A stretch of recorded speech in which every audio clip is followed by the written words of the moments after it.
Hello friends. തല പോയാലും അവൻ അത് ചെയ്യില്ല ഇത് ചെയ്യില്ല എന്നൊക്കെ നമ്മൾ കേട്ടിട്ടുണ്ട്. പക്ഷെ തല പോയാലും ആഴ്ചകളോളം അടിച്ചു പൊളിച്ച് ജീവിക്കുന്ന ചില ബിരുദന്മാർ ഈ ഭൂമിയിലുണ്ട്. നമ്മുടെ ചിന്തകൾക്കും അപ്പുറത്തുള്ള ആ ടോപ്പ് 3 കില്ലാടികൾ ആരൊക്കെയാണെന്ന് നോക്കിയാലോ. നമ്പർ 3, കോക്രോച്ച്, നമ്മുടെ പാറ്റ. നമ്മുടെയൊക്കെ വീട്ടിലെ ഈ ഉണ്ണാക്കൻ പാച്ചയുടെ തല പോയാലും പുള്ളി ഏകദേശം ഒരാഴ്ചയോളം ജീവിക്കും. ശ്വസിക്കാൻ ഇവന് മൂക്കിന്റെ ആവശ്യമില്ല, ശരീരത്തിലെ ചെറിയ സുഷിരങ്ങൾ മതി. പിന്നെ എങ്ങനെയാണ് ചാവുന്നതെന്നല്ലേ? പാവത്തിന് വെള്ളം കുടിക്കാൻ വായയില്ലാത്തത് കൊണ്ട് ദാഹിച്ച് ചാവുന്നതാണ്. കഷ്ടം തന്നെയല്ലേ. Number 2, praying mantis. ഇവന്റെ കാര്യം അല്പം സീരിയസ് ആണ്. ചില സമയത്ത് പെൺ മാൻറ്റിസുകൾ ആൺ മാൻറ്റിസുകളുടെ തല കടിച്ചു തിന്നും.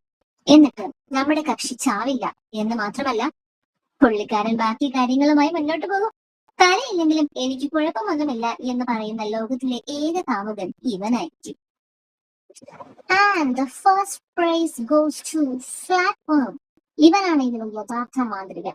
ഇവന്റെ തലയെടുത്താൽ ആ തലയിൽ നിന്ന് പുതിയൊരു ഉടലും ഉടലിൽ നിന്ന് പുതിയൊരു തലയും വരും.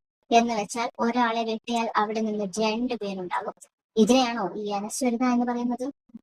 നമുക്ക് വല്ലതും ഇങ്ങനെ പറ്റിയിരുന്നെങ്കിൽ എന്തൊക്കെ സംഭവിക്കുമായിരുന്നു ഒന്ന് ആലോചിച്ച് നോക്കിക്കേ.